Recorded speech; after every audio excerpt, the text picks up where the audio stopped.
In some countries, people don't regard fishing as a sport so much as a way people get food. However, in the US, there's some people who highly regard fishing as a great outdoor sport. They enjoy it for different reasons, like going out in nature or being able to relax. For those that take fishing more seriously, there's a competitive element to it.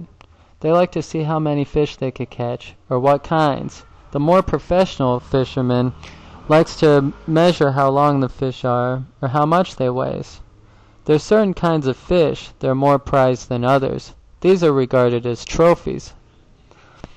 They require a great deal of skill and patience, and often require going out in a boat to catch the bigger ones.